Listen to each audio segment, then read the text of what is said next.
지 말라라는 제목으로 함께 은혜 나누겠습니다. 우리 옆에 계신 분과 인사 나눌까요? 탐심은 우상 숭배입니다. 탐심은 우상 숭배입니다. 예수의 영으로 충만합시다. 예수의 영으로 충만합시다. 제가 코로나 전에 신장 경색으로 한 주간 입원을 했습니다. 저도 이런 건 처음이라 이러다가 몸이 무너지는 건가 두려움도 있고 퇴원해서는 운동을 해야겠다. 이제 건강관리를 해야겠다 하는 마음으로 무엇을 할까 하는데 전에 새벽기도 때 말씀도 전해주셨던 주원교회 최양호 목사님이 자전거를 타자는 거예요. 본인에게 미니벨로가 2개 있다고 같이 타자고 해서 또래 목사님들하고 양수리를 갔습니다. 거기서 차를 세워놓고 자전거를 타는데 와, 이렇게 좋을 수가. 아니, 우리나라에 이렇게 좋은 곳이 있을 수가. 지금 이렇게 심각하신 분들은 한 번도 안 가봤다는 뜻이에요. 자전거를 타고 꼭 가보십시오. 그 두물머리인가요? 그 강을 건너면서 옛날 기찻길을 쫙 자전거 도로로 뚫어놨어요. 거기 앞에 가면 다 자전거 대여해 줍니다. 가을에 너무 아름다운 거예요. 아내랑 꼭 다시 와야겠다. 이야, 이런 신세계가 있다니. 그런데 이 멋진 자전거 여행인가요? 잠깐 라이딩을 하고 났는데 자전거가 눈에 보이는 거예요. 빌려줬던 목사님 그거는 어떤 자전거냐고. 영국산 브롬튼이라는 거예요. 아시는 분은 이게 만만치 않은 금액입니다. 중고로 구매하셨대요. 내가 지금 빌려서 타고 있는 건 뭐냐고. 이것도 괜찮은 건데 대만제 다온이라는 거예요. 야, 나도 자전거를 사야겠다. 이 가격을 물어보니까 앞에 거는 안 되겠는 거예요. 두 번째 거를 한 중고로 한 30여만 원 들여서 샀습니다. 자전거를 타기 시작하는데 자전거를 타는 목사님들의 모임이 있다는 거예요. 그래서 나도 한번 껴봐야겠다. 목사님, 제가 가도 될까요? 자전거는 있냐고. 있습니다. 미니벨로라고 하니까 표정이 안 좋아요. 따라올 수 있을까? 그래도 20km는 나갑니다. 그랬더니 바퀴를 큰 거를 가르래요. 바꾸라는 거죠, 자전거를. 그래도 요 자전거를 팔고 고민하다가 큰 걸 샀어요. 여기 야탑에서 잠실 선착장까지 가는데 이렇게 좋은 곳이 내 바로 앞에 주변에 있었다니. 산책만 해도 좋습니다. 가을에요. 이 탄천 주변으로 코스모스가 쫙 있는 거 아세요? 이게 중년이 되어가면서 코스모스가 이렇게 아름다운 줄 몰랐어요. 거기서 사진 찍고 막 이렇게 하면서 잠실 선착장까지 가는데 뭐 동해나 뭐 인천 앞바다는 아니어도 이 가까운 곳에 이 멋있는 곳이 이 선착장이 있다는 게 새해 그 겨울에 1월 1일 첫날 쫙 달리면서 거기서 소리를 꽉 지르면서 너무 좋다. 근데 또 이 좋은 라이딩과 함께 또 자전거가 보인 거예요. 제가 시마노 105라는 구동계를 갖고 있는데 저보다 못한 소라도 보이고 그 윗단계인 울테그라도 보이는 거예요. 좀 더 잘 하려면 자전거를 좀 업그레이드 하라고. 아내한테 이렇게 사정을 막 구구절절히 얘기하면서 내가 꼭 필요하다. 여전히 한 달에 한두 번밖에 안 탑니다. 그럼에도 그걸 너무 갖고 싶은 거예요. 왜? 다른 목사님도 그 정도는 타거든요. 마찬가지로 구입을 했습니다. 뿌듯하더라고요. 그런데 구하고 나니까 그 윗단계에 듀라 에이스가 보이는 거예요. 아직 구하지는 못했습니다. 그냥 마음에만 소원하고 있습니다. 우리의 마음이 그렇습니다. 누가 그러더라고요. 자동차를 사면 일주일간 행복하고 집을 사면 또 한 달간 행복하고 그런데 그 다음은 더 좋은 게 보이니까요. 이것이 우리의 탐심입니다. 우리의 소원함, 갈급함. 우리는 포장해서 이쁘게 얘기할 수 있을지 모르지만 우리의 욕심은 지금보다 조금 더.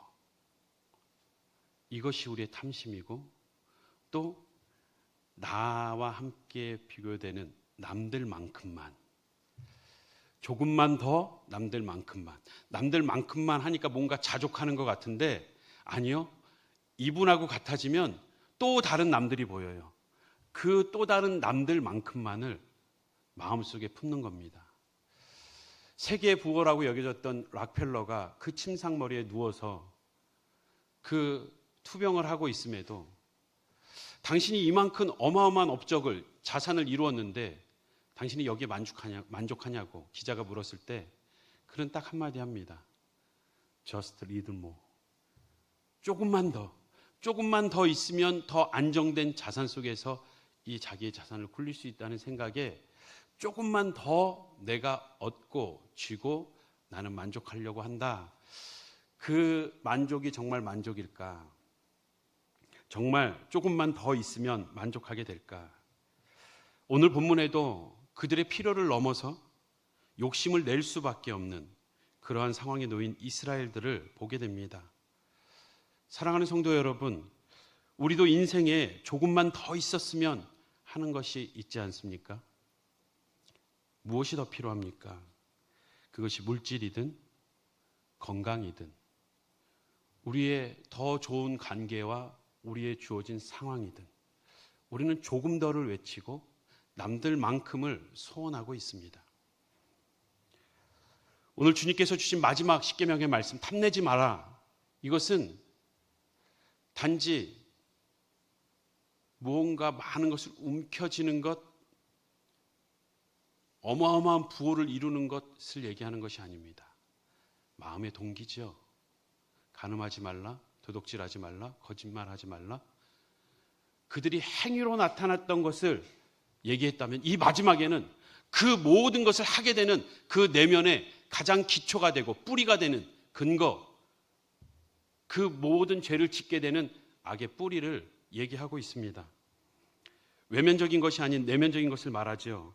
탐내지 말라는 이 명령, 어떻게 보면 이스라엘 백성들에게는 지금 필요한 것이 있고 부족함과 결핍 속에서 더 많은 것을 원하는데 그것마저도 생각도 하지 말라고, 마음도 먹지 말라고, 꿈도 꾸지 마라고 얘기하듯이 하나님께서 마치 우리의 숨통을 조여오는 것 같죠. 이스라엘 백성들이 광야에서 얼마나 부족합니까? 아마 지금 시내산에 이를 때까지 1년의 생활을 광야 생활했다면 정말 하고 싶은 게 많을 거예요. 정말 부족한 걸 많이 느꼈을 거예요. 만약에 제게 이스라엘 백성이라면 하나님께서 하나 들어줄 수 있다고 하면 저는 샤워를 하게 해달라고 할 것 같아요. 저는 여름에도 더우면 2번, 3번 샤워를 안 하면 안 되거든요. 그 광야에서 태양볕에서 아니 이 사람들이 이스라엘 백성들이 샤워는 제대로 했을까? 밤에 일교차로 인해서 추워서 떨 때 뜨끈한 물에 들어가서 욕조에 들어가서 몸을 담그고 있을 수 있었을까? 사우나나 했을 수 있었을까? 지금 생각하면 말이 그렇지 어떻게 1년 동안 광야에서 생활합니까? 군 생활하면서 야외 훈련, 한 달 야외 훈련 할 때도 정말 찝찝해서 못 견뎠어요. 바가지 하나로 샤워를 하는데 조금 떠서 묻히고 비누칠을 하고 나머지 조금 떠서 하고 수건으로 거의 닦아내는, 그래도 안 하면 못 견뎠는데 1년 동안 부족한 게, 필요한 게 이뿐이었을까요?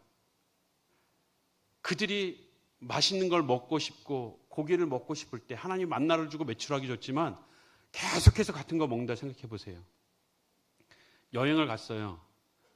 일주일 내내 빵만 먹어요. 똑같은 빵만. 에이씨! 아마 불평이 아니라 욕이 나올 거예요. 아니 왜 맨날 이거 먹어야 되냐고. 그들의 먹는 음식이든 그들이 생활할 수 있는 편의시설이든 그들이 천막을 치고 이동하는 것, 이동하는 천막이었잖아요. 잠시 임시적으로 짓고 다시 걷어서 이사해야 되는, 오랜만에 아주 평평하고 푹신한 자리에 풀이 쫙 나 있어서 그 위에 텐트를 딱 치고 이야 명당이다. 역시 하나님 짱이야. 나에게 이런 좋은 명당을 주다니. 텐트를 딱 쳤는데 하루 만에 다시 접고 이동해야 된다면 얼마나 화가 나겠습니까? 다시 텐트를 쳤는데 경사졌어요. 자다 보면 한쪽으로 굴러요. 중간에 돌이 툭 튀어나와 있어요. 자다 보면 허리가 결려요. 그 불편한 자리지만 야 조금만 참자. 또 다시 걷고 이동해야 되니까 라고 했는데 한 달이 아닌 2달, 3달을 계속 천막을 치고 있어야 된다면 얼마나 불편했겠습니까? 그들은 광야 생활 가운데 참 불편한 게 있었습니다. 그래서 오히려 애굽에서의 노예 생활을 추억하기도 했고 부러워했습니다. 또한 지금의 불안한 이 천막 생활에 불평하였고, 이제 언제 하나님이 원하시는 그 땅에 들어가느냐, 안전한 정착 생활을 기대했습니다. 그런데 이러한 추억도 불평도 기대도 하지 말라고 그 마음에 원하는 모든 것을 꽉 숨통을 조이듯이 꿈도 꾸지 말라고, 너희의 탐심 내가 다 들여다보고 있어 라고 말씀하시는 것이 얼마나 힘겹게 다가왔겠습니까? 우리도 살면서 얼마든지 인생의 부족과 결핍을 느끼고 경험할 때가 있습니다. 그때 우리의 기대와 욕망은 오히려 우리로 하여금 더 능동적으로 적극적으로 살아가게 만듭니다. 그 부족함을 채워야 하니까요. 그 결핍을 해결해야 하니까요. 그런데 이마저도 없으면 우리는 무기력하는 삶을 살지 않을까요? 그냥 안주하고 체념하는 것, 염세주의적인 행동 아니에요? 왜 이 욕망마저, 이 욕망에 의한 이 열정과 이뤄낼 수 있는 동기를 그것마저도 싹 잘라버리듯이 왜 탐내지 말라고 하였을까? 아니, 탐낼 수 있잖아요. 훔치지 않으면 되지. 이들이 애굽을 추억했다고 애굽으로 돌아갔습니까? 지금 먹고 싶다고 해서 남의 것을 뺏어 먹었습니까? 드러나지 않았는데 그 마음의 문제까지 제한을 한다는 것은 광야 생활에서 정말 더 힘겹고 괴롭게 만들었을 겁니다. 이 모든 상황을 잘 알고 있는 하나님은 그럼에도 불구하고 탐심을 버리라고, 이웃을 보며 욕심을 품지 말라고 말씀하십니다. 하나님은 왜 탐내지 말라고 말씀하시는가? 우리는 이것을 잘 알아야 합니다. 그 탐심은 그 죄의 근원이 되기 때문입니다. 다시 말해 하나님은 그 죄의 근원인 탐심을 차단하기 위해서, 그들이 드러나는 모든 죄악된 행동은 그 탐심으로부터 시작됨을 분명하게 말씀해 주고 계십니다. 똑똑히 알라는 것이죠. 십계명의 마지막 이 계명은 외적 행동이 아니라 마음의 동기를 다루는 근본적인 내적인 계명입니다. 살인, 간음, 도둑질, 거짓 증거처럼 외적으로 드러나지 않지만 탐내지 말라는 이 10번째 계명은 너희의 마음 그 동기를 다스리라고, 생명의 근원이 여기서 난다고 말씀하십니다. 그렇습니다. 우리가 처음 하나님과의 관계가 금이 가고 그 친밀함이 깨진 것도 창세기 3장 6절에 있는 것처럼 하와가 나무를 보니까 먹음직도 보암직도 지혜롭게 할 만큼 탐스럽기도, 탐심이 가득하여져 결국 행동으로 옮기게 되는, 남편에게까지 그 죄를 짓게 하는, 인류가 하나님으로부터 끊어지는 그 죄악을 범하게 됩니다. 탐심은 더 많이 갖고 싶은 욕망, 그리고 남의 것을 갖고 싶은 욕망을 말합니다. 성경은 사람의 마음이 만물보다 거짓되고 심히 부패되었다고 경고합니다. 마음속에 뿌리 박힌 이 탐심은 겉으로 드러나는 죄의 근원이 됩니다. 탐심은 마치 바닥이 보이지 않는 무적행과도 같습니다. 무적행, 그 굴이 끝이 없는, 떨어지는데 뭔가 발로 디뎌야 안정되고 그 불안함이 가실 텐데 계속해서 한없이 떨어지는, 바닥이 없는 그러한 굴과 같이 한없이 떨어지는 그 불안 속에서 살아가는 그 무적행을 지옥이라고 표현하고 있습니다. 아무리 채우고 채워도 결코 채워지지 않는 속성, 우리는 그래서 그 불안함 속에 조금 더를 외치면서 지옥 같은 인생을 살게 됩니다. 이 무서운 죄의 뿌리, 하나님은 반드시 기억하라는 겁니다. 디모데전서 6장 10절 말씀 우리 함께 읽어보겠습니다. 시작. 돈을 사랑함이 일만하게 뿌리가 되나니 이것을 탐내는 자들은 미혹을 받아 믿음에서 떠나 많은 근심으로써 자기를 찔렀도다. 지금 돈이 문제입니까? 사람이 문제입니까? 누가 그런 질문을 했어요.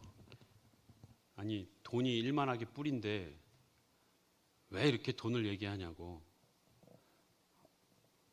목사님, 돈은 일만하게 뿌립니다 라고 얘기한 그분이 오류는 돈이 일만하게 뿌리라고 얘기하고 있지 않습니다.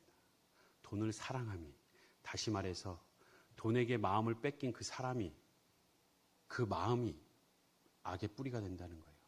탐내는 자들, 탐내는 자, 그들의 마음이 문제가 되는 겁니다. 돈은 중립적인 것이죠. 주를 위해 쓸 수도 있고 자기의 욕망을 위해 쓸 수도 있습니다.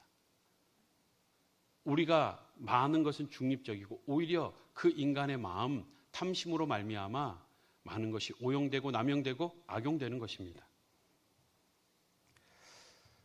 사랑하는 성도 여러분, 내 안에 조금만 더라고 외치고 있는 욕심은 무엇입니까? 남들만큼만이라고 소원하고 있는 그 탐심은 무엇입니까? 내 형편을 아시고 모든 상황을 허락하신 그 하나님께 이 욕망과 탐심은 하나님 앞에 감사할 수 없게 만듭니다. 하나님의 주권을 인정하지 못하게 하는 것이죠. 그래서 하나님은 탐내지 말라라고 말씀하십니다. 더 그 죄의 근원을 차단하기 위해 탐내지 말라 하신 하나님은 그 탐내지 말라라고 말씀하신 더 깊은 의미를 말씀하고 있습니다. 성경은 이 탐심이 단호하게 우상숭배라고 말합니다. 하나님보다 다른 것을 더 사랑하고 의지하는 것, 이것은 물질에만 국한되지 않습니다. 지식을 숭상하는 것, 타인의 인정과 명예를 추구하는 것, 권력을 주기 위해 모든 것을 짓밟는 것, 사회적 성공이 인생의 목적이 되는 것,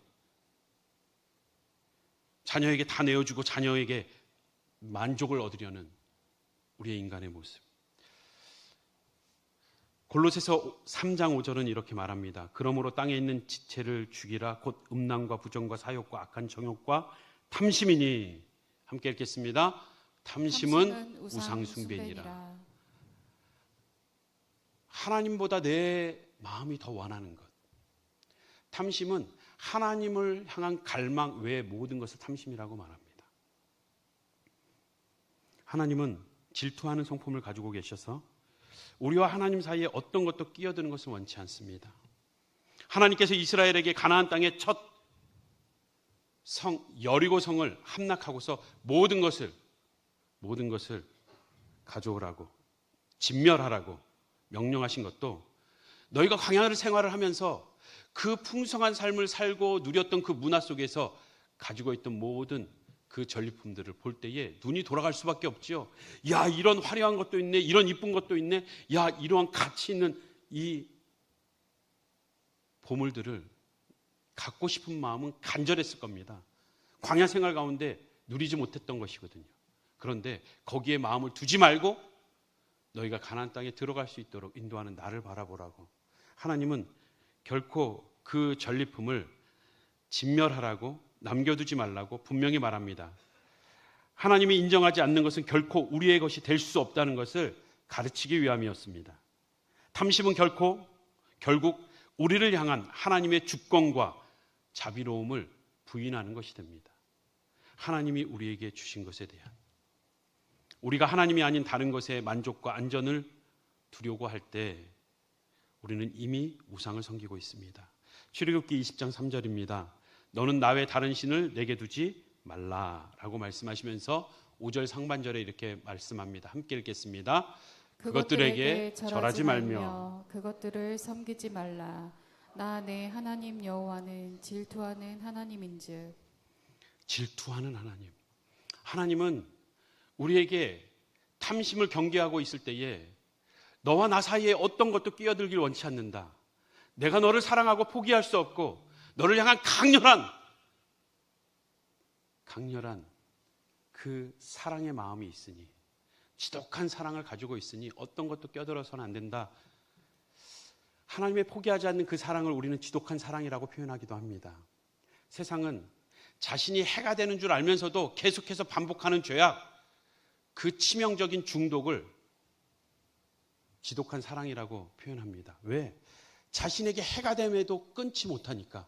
하나님이 꼭 그래요. 인간을 사랑하는 것은 하나님께 손해예요.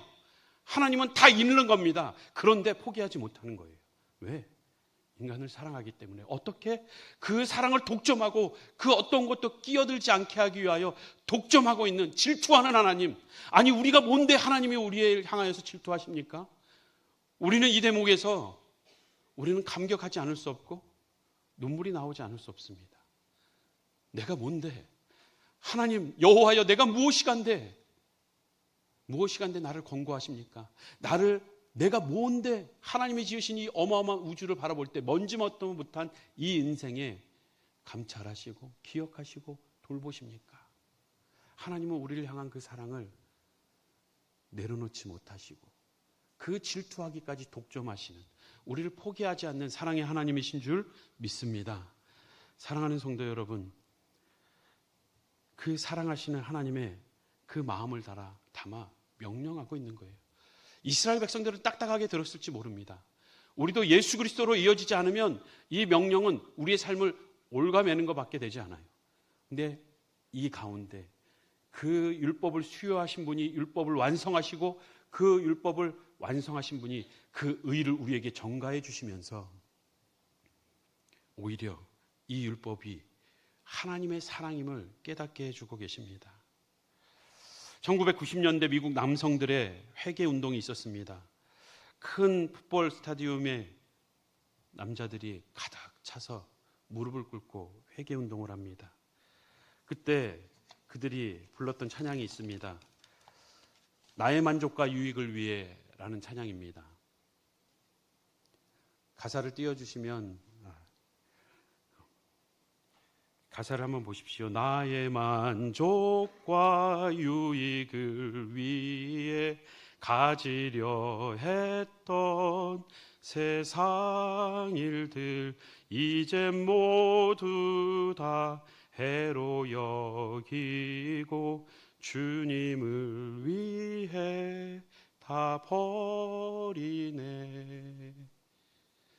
내 안에 가장 귀한 것 주님을 알미라.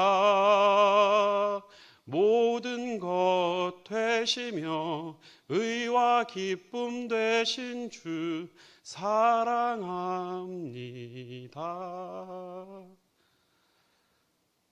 이 내가 만족과 유익을 위해서 세상에서 지류했던 그 모든 것을 내려놓으며 그 욕망으로 내달렸던 그 남성들의 회개를 통해서 하나님은 다시금 그의 가정을 새롭게 하시고 일터를 새롭게 하시고 그 사회를 새롭게 하시는 그 역사를 경험하게 됩니다.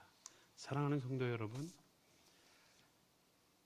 탐내는 것, 그것은 우상 숭배와 다시 말해 하나님과의 관계와 직결되는 것입니다. 나의 삶에서 하나님보다 더 사랑하고 의지하며 내가 안정과 만족을 누리려 했던 것은 무엇입니까? 그것은 하나님의 주권을 인정하며 하나님만 섬기기로 고백하는 그 우리의 믿음의 고백과 반대되는 것입니다. 주님만으로 만족하고 또한 주님 한 분으로 충분하다고 고백할 수 있는 우리 모든 성도님들 되시길 주님의 이름으로 축복합니다. 마지막으로 중요한 것이 있습니다. 이스라엘 백성도 그랬던 것처럼 이스라엘 백성들은 탐심을 내려놓을 수 없었습니다. 그래서 현재의 모습에 원망하고 불평하고 과거와 비교하고 또 미래에 기대하는 것이 빨리 오지 않아서 불안해했습니다. 그렇습니다. 인간은 욕심을 잠재울 수가 없습니다. 사회학자들은 그 인간의 욕망과 열정이 지금의 찬란한 문화를 이루었다라고 말하지만 하나님은 오히려 단호하게 탐심은 인간이 지을 수 없는 죄악이라고 경고하고 있습니다. 인간은 있어도 없어도 죄를 지을 수밖에 없는 타락한 인생임을 우리는 먼저 고백해야 합니다. 잠언 30장 9절 말씀, 우리가 잘 아는 말씀이죠. 함께 읽어보겠습니다. 시작. 혹 내가 배불러서 하나님을 모른다 여호와가 누구냐 할까 하오며 혹 내가 가난하여 도둑질하고 내 하나님의 이름을 욕되게 할까 두려워함이니이다. 이 잠언의 기자는 가난하게도 마시고 부하게도 마옵소서, 내게 필요한 양식을 주옵소서 라고 고백합니다. 우리의 탐심은 비운다고 없어지는 게 아닙니다. 내려놓는다고 내려놓을 수 있는 게 아니에요. 죄악된 본성에 우리는 마치 다른 종교가 얘기하는 다 비워내면 뭔가 되는 것처럼 그렇지 않습니다. 다 비워낸다고 한 많은 종교인들을 보십시오. 정말 비웠나? 그들의 죽음 이후에 드러난 그들의 모습. 우리는 하나님 앞에서 다 죄인입니다. 어찌할 수 없는 죄인입니다. 비울 수 없습니다. 성경은, 기독교는 무아지경을, 아무것도 없고 무소유를 얘기하는 것이 아닙니다. 그곳에 다른 것이 채워져야만 그것을 내려놓을 수 있는 겁니다. 더 가치 있는 것을 발견했을 때에, 그 밭의 보화를 발견했을 때에 자기 소유를 다 팔 수 있는 거예요. 한 주인이 두 종에게 각각 땅을 주면서 여기에 나는 잡초를 제거하라고, 잡초가 나지 않도록 하라고 하니까 열심히 잡초를 뽑습니다. 다음날 되니까 또 스물스물 올라와요. 다 뽑았는데 또 올라와요. 또 올라와요. 한 지혜로운 종이 그곳에 빼곡히 곡식을 씹습니다. 잡초가 나질 않아요. 우리의 신앙은 탐심을 내려놓는 것, 욕망을 잠재우는 것이 아니라 그 안에 예수로 채우는 겁니다. 예수로 채울 때에 우리는 그 가치 있는 것에 의해서 내가 세상에 내 마음을 뺏겼던 모든 것을 내려놓을 수 있습니다. 일용할 양식에 자족하는 삶, 그것은 비워서가 아니라 가치 있는 것으로 채워서 사라지는 것입니다. 소유로 마음이 흔들리지 말고 여호와를 사랑함으로 그 중심이 서게 해달라는 고백이 잠언의 말씀이에요. 전에도 소개해드렸던 노진준 목사님, 이민교회 사역을 참 잘하셨고 제가 플로에서 공부할 때도 목회 강의를 참 잘 해주셨습니다. 목사님은 어려서부터 소아마비로 자랐어요. 걸을 때 굉장히 불편해 보입니다. 똑바로 걸을 수 없어요. 한쪽을 계속 기울면서 걷습니다. 이 목사님이 자기와 같은 소아마비를 갖고 있는 또 다른 청년의 간증을 들었는데 너무나 귀한 고백이에요. 나는 이 소아마비의 나의 지금 모습이 나는 만족스럽다. 하나님께 감사한다. 여러분 모르죠? 이렇게 내가 제대로 걸을 수 없는 게 여러분의 눈에는 어떻게 보일지 모르지만 나름 뒤뚱뒤뚱 걷는 재미가 있습니다. 라고 유쾌하게 풀어내요. 근데 그 목사님은 이 청년의 간증을 들으면서 귀하다 생각하면서 안에 반발이 일어나더래요. 무슨 나는 이 소아마비에 대해서 절대 감사도 안 하고 만족할 수도 없다고 생각하면 화가 난다고. 그런데 내가 감사하는 것은 지금 이 소아마비라는 질병이 감사한 게 아니라 그 연약함에도 불구하고 여전히 나에게 목적을 갖고 내 삶을 인도하시는 하나님 때문에 만족하는 거라고. 지금 허리가 아파 죽겠는데요. 무릎이 쑤서 죽겠는데요. 어찌할 수 없는 떼놓을 수 없는 이 암으로 인해서 정말 힘겨운 싸움을 벌이고 있는데 암이 감사한 게 아니라 암을 통해서도 여전히 내게 말씀하시고 나를 세워가시고 나의 영혼을 살리시는 여전히 일하고 계시는 그 하나님 때문에 감사한 겁니다. 앞에 있는 만나교회 목사님 김병삼 목사님 너무나 훌륭한 분이시죠. 그분도 잠을 못 이루는 수면장애와 그리고 공황장애로 시달린다면 정기적으로 의사면담을 해요. 사람을 만날 수 없을 만큼 힘겨운 그러한 장애를 앓고 있으면서도 내가 감사한 것은 이 공황장애 자체가 감사한 게 아니라 그럼에도 불구하고 내가 여전히 하나님의 일을 할 수 있는 것, 주님을 위해 쓰임받고 있다는 것, 이것이 감사하다는 거예요.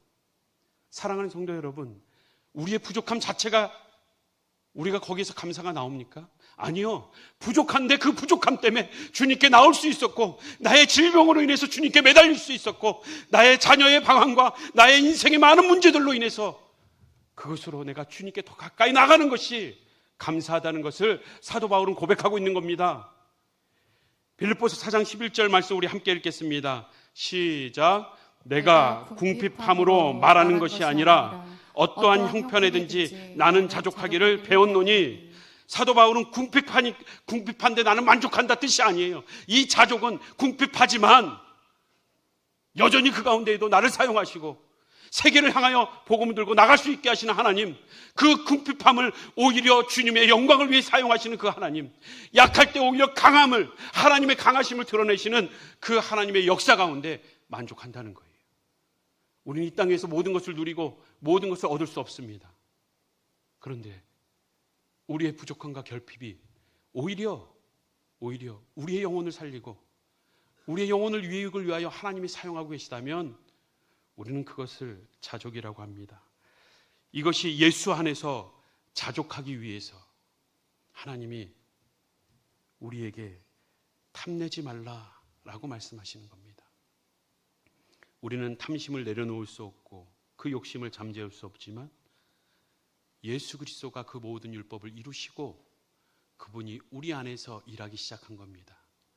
여전히 비울 수 없는 이 탐심을 예수 그리스도로 충만해짐으로 인해서 우리는 그 탐심을 조금씩 내려놓고 조금씩 주님을 닮아갈 수 있습니다. 또 다시 넘어지고 더 깊은 수렁에 빠진다 할지라도 다시 일으켜 세워주실 수 있는 그 은혜, 예수 안에서 자족하는 것입니다. 사랑하는 성도 여러분, 무엇으로 우리의 삶이, 우리의 마음이 채워져 있습니까? 탐심은 분명히 죄의 근원이자 우상숭배라고 말하고 있습니다. 진정한 만족은 예수로 충만할 때 누리는 자족을 말하는 것입니다. 탐심은 죄의 근원을 차단해야 할 마음의 죄이며 하나님보다 다른 것을 더 사랑하는 우상숭배에 해당한다고. 결국 진정한 만족은 물질의 소유나 자기 비움이 아니라 예수 그리스도 안에서 발견되는 자족입니다.